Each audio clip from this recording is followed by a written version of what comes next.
Is this a Yu-Gi-Oh video? It's been a while since we've done some Yu-Gi-Oh content. Your boy loves some Yu-Gi-Oh, and today we're going to play some Yu-Gi-Oh. We're actually just going to watch some duels. These aren't even like live duels. We do some live duel videos at some point. What I want to do is like once, maybe a weekend, maybe like on Saturday, so like a master duel Saturday and things like that. We'll see, but we're gonna watch a recent game of mine. So we're gonna talk about the game, and I kind of want to go over the deck used by my opponent in this game because your boy is an OG. We've been playing Yu-Gi-Oh since day one, like literally since day one, and I've been playing Dark Magician since day one. My first structure deck was that very same Yami Yugi structure deck that, you know, we had the Yugi Nakaiba, and if you know, you know. If you know, you know. And so I've been playing Dark Magicians, you know, since then. And in this duel, we're not using Dark Magician. We're playing Endy, you know, Endyimon, and we're playing against someone who played Dark Magician. So as someone who is, I would say, you know, the person to go to for Dark Magician knowledge and Dark Magician things, I saw his deck and I was like, you know what, my guy, you didn't lose because my deck was better. You lost because you didn't build a very good deck at all. Let's watch that video. We're connecting. It's cold, so my Dragon Ball Z blanket. Just letting y'all know. We won't do basketball videos all the time. So maybe like once a week, just to, you know, get it out there. So it's time to duel. We opened our hand up. That's not a bad hand. You know, this isn't like a perfect meta, you know, Endymion deck. I don't even see Endymion is even meta, but it's not like what you'll see from like most Endymion players to run. You'll see some staples in here, but you know, just more like just a, you know, a quick. The goal here when it comes to this deck, I'm just trying to get into access Cold Tarker as fast as possible. So we got Dragon Pit, more just like fodder, you know, Curtain Raiser, obviously, and then, you know, we don't have any of our Endymion cards, so we're gonna try to go use spell power to get into that. I don't know what he's playing at this point. You know, my assumption is always everyone's gonna play meta. So generally what I sometimes want to do is I want to like try to like bait out Ash or bait out any kind of hand trap, so I can, you know, I can use spell power without any problems. So like I think if I remember, I summoned you know, Joker just to see if there's like be any interruptions.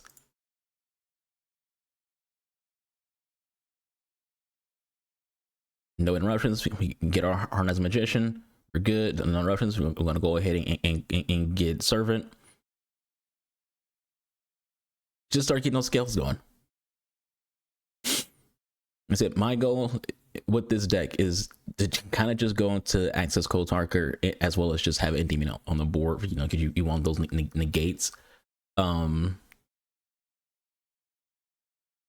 I was kind of surprised to like be able to just play. You know, there was no interruptions, no hand traps, no nothing. So we're just going. We're making the plays we want to make. You know, going through the usual pendulum, you know, generic of Electromite and Astrograph. Go ahead and get us our access Cold Talker. Early big beater. And then we're done. Like that to me, that's a good turn one. Oh, this is the Blue Eyes deck. I thought this was gonna be the what you call it deck. Either way, we'll he goes to the Tyrant. We'll let him play. We're not gonna like pop anything into the, like I see there. Like this is what I do. I'm a very patient person. So I'll let people, you know, make their moves if I have like an inkling of a thought that, you know, they're gonna freaking, you know, keep doing things. Like you don't want to Ash something that's like, you know, going to get moved from the field anyway. You don't want to play a card that interrupts your opponent that doesn't actually matter to your opponent. Like if you play an Ash or a Fegler or Infinite Permanence on a card and the opponent's like, all right, I'm just gonna like ditch that anyway. It's like, let's say if he ashed Joker or Fegler on Joker, that doesn't matter because Joker isn't going to be in the field that long. Is, you know, it would have put one more rounds on the field, But regardless of that, it doesn't matter in the end. So I like to be a little patient if I have a feeling that my opponent is going to like make more plays, and then wait it out. And so I had a feeling he was going to do more, because he got to find a way to get around Access Talker, and you're not gonna do that with a Blue Eyes. Every card he plays is going to be lower than 4,300. So I'm trying to see what he's going to do, and of course he goes into the Heretic, and that's where we want to pop our impermanents. And at that point, he's going to scoop, because he understands. He's like, all right, well, that's the duel. I can't, do what I wanted to do here. Next duel. This one I think is the one against Dark Magicians. This time I'm sure. Today's video, our first video master duel in forever, is well, show two anime decks. All right, I want to break down before he makes his plays.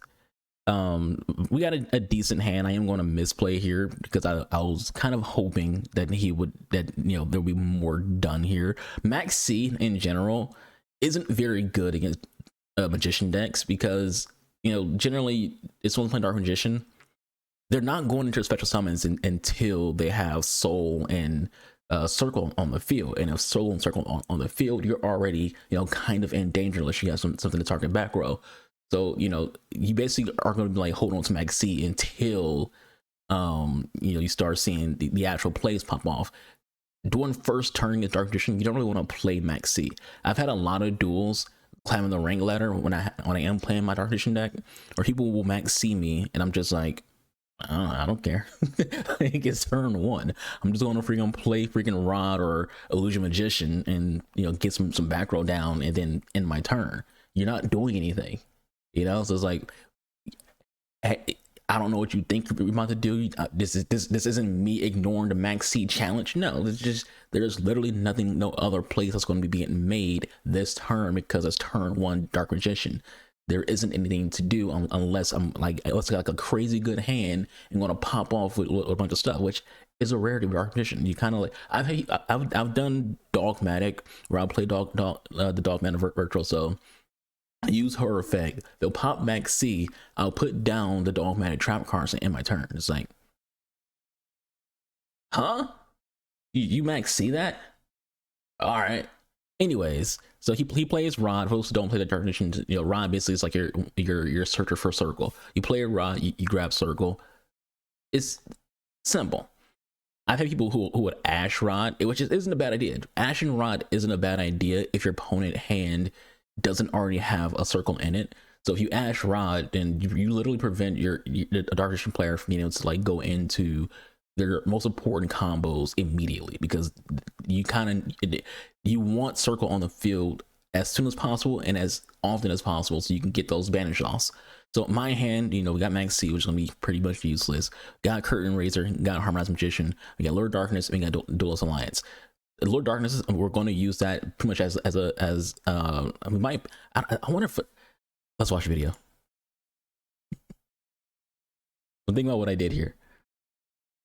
So you pop the Max C, and honestly, like I was thinking about it, I was like, we probably should have just used Duelist Alliance with Max C. So he goes and grabs Magical Circle, plays Illusion Magician. He ends his turn. So that's kind of like how when you Max C a DM deck, that's kind of how it always plays out. You play Max C, there's one special summon, that's the end of the turn. So it's like, cool, you got one, you drew one card, and sure, we drew into a Servant, which is a good thing to draw into. You got Celestial, so we pop Servant first. If you're going to play any deck like a Endyimon where you're dealing with spell counters, you always want to make your first card one of your cards that involve spell counters, because that's how you're going to start playing spell cards. So that's how you want those to get it, and your pendulums do count as spell card, not the ones that you normal summon or special summon, but the next card you put into your scale will also count as spell card. So again, that's 3 counters just by using those cards. I think I ditched Curtain Raiser when it came to grabbing when it came to playing Duelist Alliance, which we drew into Infinite Permanence. So you play Celestial, and then we play Duelist Alliance. Basically, we're just getting more fodder. We're like I said, the goal is to pretty much just go into Access Cold Talker. So we're just trying to get more fodder.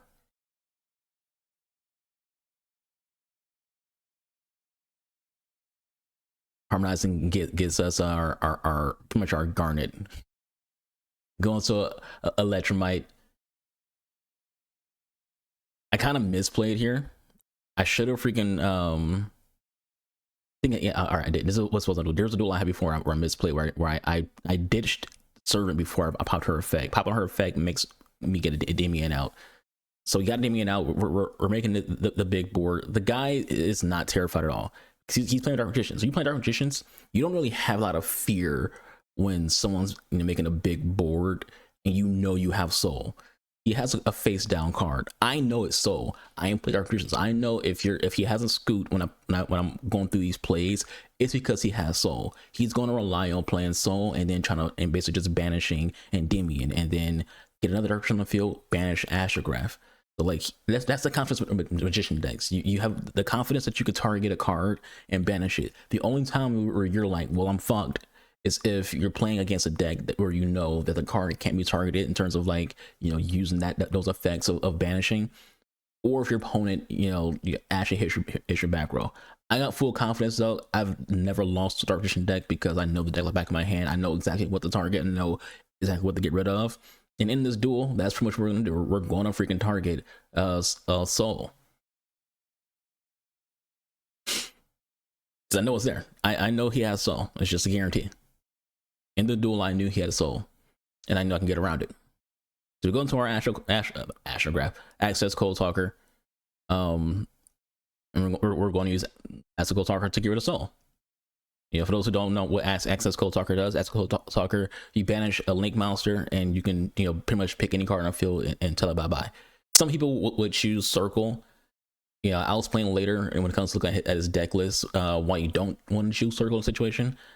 To me, you should always choose Soul. And now he's gonna use the effect of Illusion Magician to basically give Rod more attack power, which you're just wasting time at that point.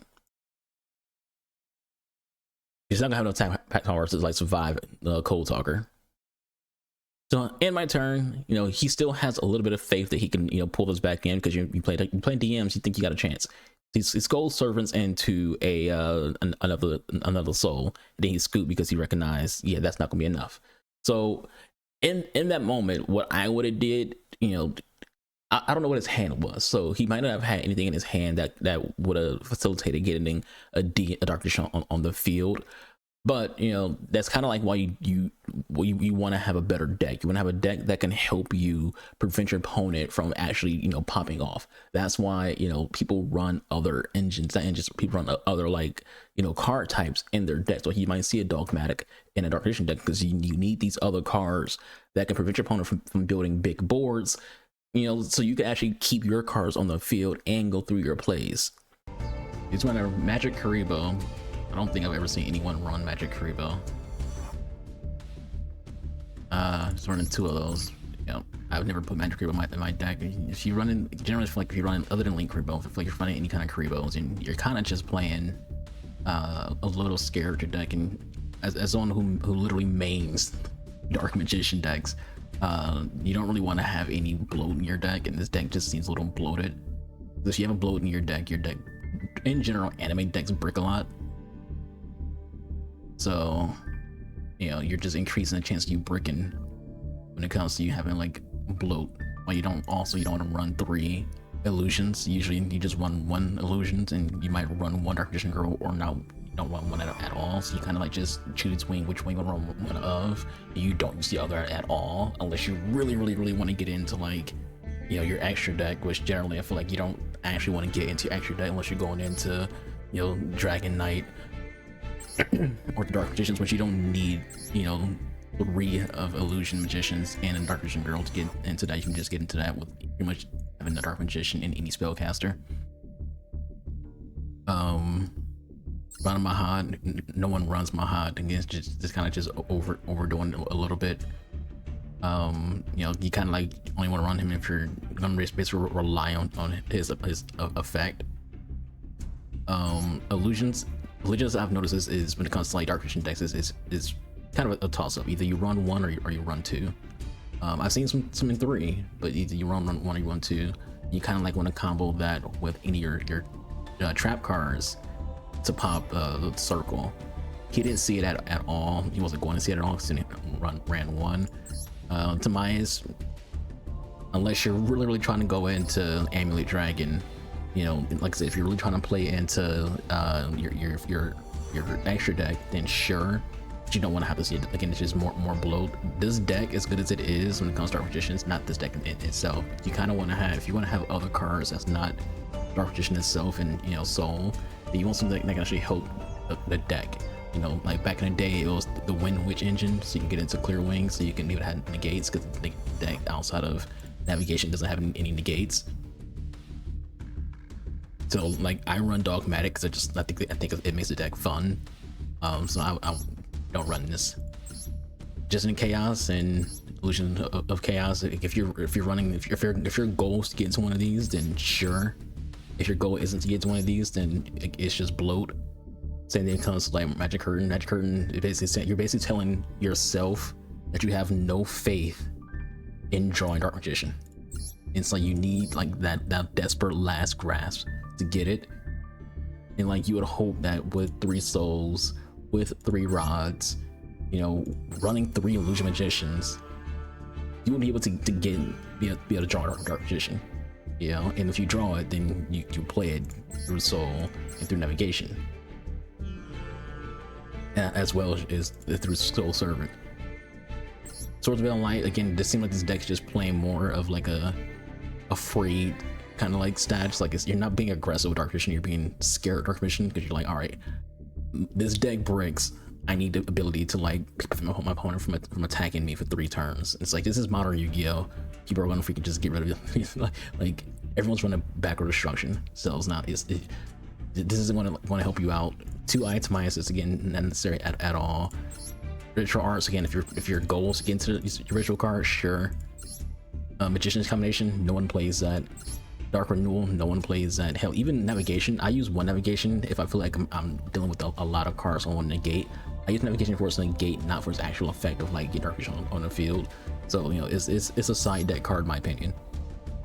And then 2 souls, that's 2 or 3. It's pretty much the meta, not meta as in like meta, but like meta for if you're playing Dark Magician. Like if you're a Dark Magician player, you'll say either 2 or 3. But like the reason why he has such a, like, he was gonna lose that duel regardless. But the reason why he like didn't have a chance in hell to do anything is, one, he's playing as a Dark Magician player. I main Dark Magician. I know to just target Soul. I know to target Circle. Soul is the big one. Always target Soul if you're playing a Dark Magician. It's just in general is the boss card of the deck essentially, because it allows for so much to happen for Dark Magicians in general. He will target Circle because of the banish effect, but like understand what comes to Soul. If Soul is activated and you destroy it, it destroys all monster cards on your opponent's field. Soul also protects Dark Magician being you know, targeted by card effects. So it's like, it's also, you know, what automatically plays it on from the graveyard or from the hand. It also draws out Thousand Knives and Dark Magic Attack. Soul does so much, where Soul really does 2 things. One's activation, where you can freaking look at the top 3 cards of your deck, and if it's a Magician card, you can draw it. If it's not, you gotta just pick 3 cards and put them on top of your deck. Outside of that, Soul is a card in your back row that does nothing unless you play Dark Magician or a card that has it in its name. You can pop them for your banish. So like Circle, outside of those 2 things, is kind of just sitting there, whereas like Soul is effective the entire time it's on the field. That is it for this Dark Magician video. This Master Duel video. Hope you all enjoyed it. And I'm not really, you know, used to doing Master Duel videos, you know, so people who watch you probably answer like a certain type of content being made. You know, this maybe we'll get better with it as time go on and it comes making these sense. Like we'll do some live duels. I do streams on Twitch, so you know, link below. And on those streams, not every time, but sometimes there are you know, days where I play Master Duel on stream. So if you want to watch more Master Duel videos, be sure to subscribe. And like I said, once every week, probably on Saturdays, we're going to do Master Duel videos. So I hope you all enjoyed. I've been your boy, Game Archer. Thank you all for watching. I'll see you when I see you. Y'all stay safe. Be out to another. I'm out of here. Deuces.